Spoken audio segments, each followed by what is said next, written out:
রামাদানের জন্য কি প্রিপারেশন নিলাম, কোথায় ঘুরতে গেলাম তা থাকছে আজকের ব্লগে। আসসালামু আলাইকুম, আশা করি সবাই ভালো আছেন। দাওয়াতে যেতে আমি অলরেডি অনেক লেট করে ফেলছিলাম, তাই তাড়াতাড়ি স্কিন কেয়ারটা শেষ করে আমি রেডি হয়ে দাওয়াতের জন্য বের হয়ে গেছি। লাঞ্চের দাওয়াত ছিল, বাট আমাদের যেতে এত লেট হয়ে গেছে যে দেখি সবার লাঞ্চ শেষ। এখন বিকালে নাস্তা বানানো শুরু হয়ে গেছে। বিকালের জন্য কলার পিঠা বানাইছে, আর কলার পিঠাটা এত মজা ছিল। আর আমি যে লাস্ট কবে কলার পিঠা খাইছি আমার একটু মনে নেই। সাথে চা ছিল, চাটা খুবই মজা ছিল। রামাদানের জন্য আমার কিছু বাজার করা লাগতো, তাই পরের দিন আমি বাজার করতে গিয়েছিলাম। আর জার্মানিতে এটা আমার প্রথম রামাদান, তাই রামাদানের জন্য কি কি কেনা লাগবে কি লাগবে না তা আমি জানি না, বাট যতটুকু আমার কাছে মনে হয়েছে যে লাগবে ওগুলো সব আমি কিনে রেখেছি। যেহেতু এখানে নিজের কাজ নিজেই করতে হয়, কোনো হেল্পিং হ্যান্ড নাইতে ভাবলাম যে কিছু কাজ আগে গুছিয়ে রাখি। রামাদানের মধ্যে ইফতারে কি খাবো এটা ভাবতে ভাবতে সময় চলে যায়, তাই আগের থেকে বানানো থাকলে একটু ইজি হয়। এইবার আমি ভেবেছিলাম যে ভাজা পোড়া কিছু খাবো না, হেলদি খাবার খাবো, কিন্তু কেন জানি ভাজা পোড়া না থাকলে ইফতার মনেই হয় না। প্রতিবার আম্মুকে বলতাম যে ভাজা পোড়া বানাও না, ভালো কিছু বানাও, হেলদি কিছু বানাও, বাট এই বছর যখন নিজে বানাচ্ছি তখন আমার আনহেলদি ভাজা পোড়াই বানানো হলো। আমি এবার রামাদানের জন্য কিছু ভিন্ন রেসিপি ট্রাই করার চেষ্টা করেছি। এগুলো প্রত্যেকটা রেসিপি আমার পেজে দেওয়া আছে,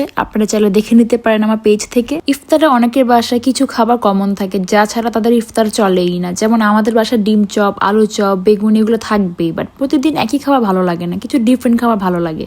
আপনাদের বাসায় কি ইফতার বানানো হয়, কে কি ইফতার খেতে পছন্দ করেন তা অবশ্যই জানাবেন। আল্লাহ হাফেজ।